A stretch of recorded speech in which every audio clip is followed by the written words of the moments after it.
the nutshell version of that narrative is I was in the military for 10 years. I did that for all of my 20s, left when I was in my early 30s. Decided I wasn't quite done with conflict zones, so spent a few years working in the international development sector, burnt myself out. And a lot of the patterns that I think had worked for me in the very specific context of the military didn't work outside, and I made myself really ill for a while. And so my coaching journey, like I imagine many people's was really focused on like trying to heal myself first. And that led me into, I mentioned authentic relating. I trained as an embodied facilitator. I trained as a yoga teacher. I was really, again, this is a very common pattern, I think. I was on the hunt for the answer. Somewhere out there was a key that if only I worked hard enough, I could unlock all of the struggle that I was having. It would all disappear and I would suddenly have the answer to the universe.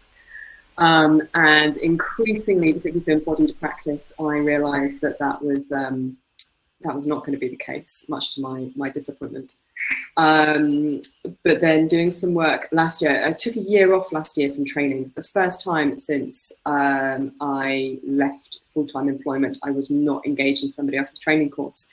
And it was wonderful. I suddenly realized that really interesting. So by doing all this training all the time, I'd constantly kept myself in a state of being a beginner, of learning something new, of being a novice, and therefore not being very good at things, and therefore feeling like I wasn't very good at things, because in a way I wasn't. I was learning. And I took a year off last year to integrate, and it was so pleasurable to start to build my confidence and start to like actually, oh, wow, I can do something.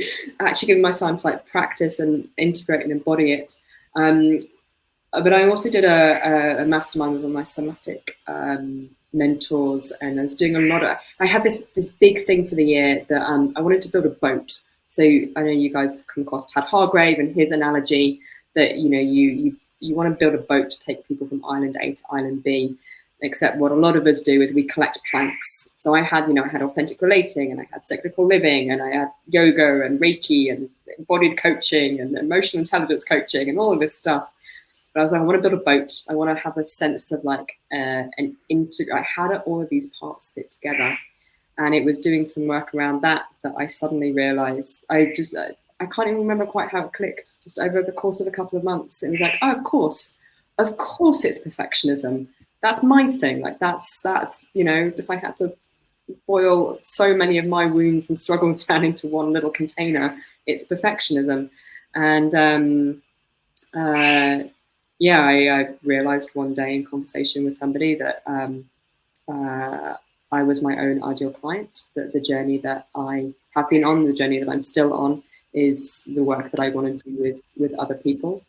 And it's going to be horribly non-operational. It felt right, like something clicked inside me, and it was like, of course it's this. It's been there all along. I even remember at one point like criticizing myself, being like, why did I not think of this earlier? And of course, I wasn't ready earlier. But like this sense of like, this has been inside me the whole time. Of course, it's this. And the ease of which things are now, like my creative process, my writing, the way I connect with people, like, yeah. So it turns out that I was kind of right. There was a key, but it wasn't quite they didn't fix me in the way that I thought it was going to.